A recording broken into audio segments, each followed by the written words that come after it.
여러분 안녕하십니까? 네트워크 뉴스 시작합니다. 오늘은 네트워크 특별 대담 순서로 박승원 경기 광명시장과 함께하겠습니다. 시장님 안녕하십니까? 예, 안녕하세요. 반갑습니다.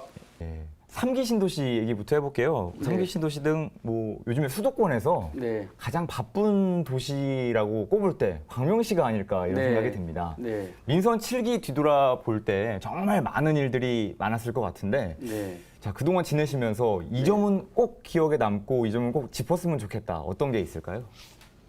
그동안 이제 3년 가까이 그 민선 7기 시정 업무를 진행해 왔는데요. 무엇보다도 시민들께서 가장 크게 말씀을 많이 하시는 것은 토론회 부분을 말씀하시는 것 같아요. 토론회. 민선 7기 들어와서 토론회가 굉장히 많아졌다. 근데 처음에는 이 토론회가 매우 형식적일 거라고 생각했는데 계속 지속적으로 진행되면서 시민들의 참여도가 높아지고 그것이 시민들의 여러 가지 정책 제안들이 시정에 반영되고 나서부터 적극적으로 시정에 참여하면서 시민들이 굉장히 좋아하시는 것 같고요. 그다음에 또 하나 좀 가장 크게 기억나는 것은 말 그대로 탄소 중립 시대 이야기를 많이 하고 있지 않습니까? 그래서 저희 광명시도 탄소 중립 실천 운동들을 굉장히 많이 열심히 해왔거든요. 기후 의병대 모집하는 문제나 아리백 시민클럽 모집하는 문제나 이런 활동을 열심히 하다 보니까 탄소 중립 실천 부분에서 이번에 대통령 표창을 받게 됐어요. 예. 이 부분 많이 꼽을 것 같아요. KTX 광명역. 네. 광명시 하면 KTX 광명역. 그만큼 이제 광명역이 있어서 교통 여건이 상당히 좋은 도시라고 할 수가 있는데요. 앞으로 이 KTX 광명역을 중심으로 어떤 변화가 올 거라고 보십니까? 네. 2004년도에 KTX 광명역이 개통되면서 이 광명시가 수도권 서남부 지역의 교통 중심지로 바뀌고 있습니다. 신안산선 이제 그 착공이 시작돼서 2025년을 목표로 현재 공사를 진행하고 있는데요.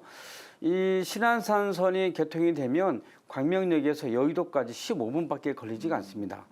그리고 월곶 판교선이 광명역을 거쳐서 가게 되는데요.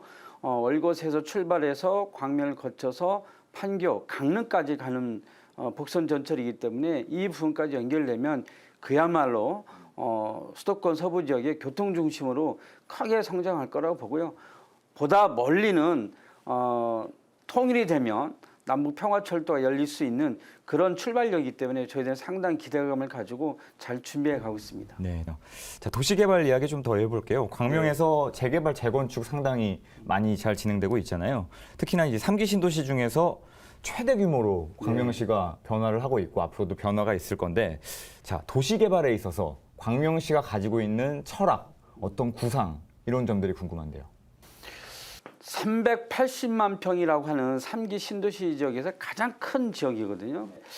이번에 저희 광명시는 글로벌 국제도시로 성장할 수 있는 기회가 되지 않겠나 생각하고 그런데 가장 중요한 최종적인 목표는 스마트 친환경 도시로 만들어가는 것이 가장 중요한 거라고 생각하고요. 거기에 사람이 중심이 되는 교육과 일자리가 있는 그런 주거도시를 만들어가는 것이기 때문에 그러한 도시를 만들어가기 위해서 많은 전문가들과 협의하고 있고 또 시민들의 다양한 의견들을 모아서 함께 이 도시를 만들어가는 것이 중요하다고 생각하고 있습니다. 네, 혹시 요즘에 꼼꼼하게 집중적으로 추진하고 있는 일이 있다면은 뭐 어떤 게 있는지 여쭤봐도 될까요? 생소하겠지만 거리 비우기 사업을 좀 하고 있어요. 거리 비우기 사업. 예. 네. 근데 저희 광명의 밀집된 지역 중에 하나가 광명 사거리하고 철산역인데 그 지역에 노점상들을 이번에 다 정비를 했어요. 그래서 일부는 폐업도 하고 일부는 다른 지역으로 이동도 좀 하셨는데 그 과정에서 그런 노점상 그 점주들과 끊임없이 대화와 토론을 통해서 정비를 다 했거든요. 정비된 지역에 다시 이제 걷기 좋은 그런 보행 환경을 만들기 위해서 띠녹지를 만드는 작업들도 준비하고 있는데 좀 오래되고 낡은 전주를 뽑거나 표지판을 정비하는 작업들을 다시 하고 있어서 도시를 깔끔하게 만드는 작업들을 하고 있는데 사실 꼼꼼하게 각 부서별로 이런 일을 하나하나 좀 챙겨나가고 있습니다. 재난지원금 얘기해 볼게요. 제3차 경기도 재난지원금이 이제 모든 시군에서 오는 29일까지 지급이 되잖아요. 네. 근데 제가 보니까 이 제안을 네. 시장님을 비롯한 5개 지자체 시장님들이 네. 내신 거라면서요. 예. 이 부분도 말씀 부탁드릴게요. 저희 광명시와 고양시 또 파주 등 5개 지방 기초지방정부가 이재명 경기도지사한테 제안을 해서 이 부분이 성사가 됐는데요. 우리가 내고 있는 그 건강보험료를 기준으로 해서 산정을 하다 보니까 1,000원 차이로 이게 받는 사람과 못 받는 사람들의 차이도 좀 있고 굉장히 차별이 있다. 그런데 저는 코로나 방역을 위해서 전 국민들이 함께 노력해 왔기 때문에 이 부분은 정말 국민 의료금 차원에서도 전부 다 지급을 해야 된다는 생각을 갖고 있었습니다. 그래서 우리 경기도 그리고 우리 광명시는 차별 없이 100%다 지급하게 돼서 아주 시민들한테 칭찬을 많이 받고 있습니다.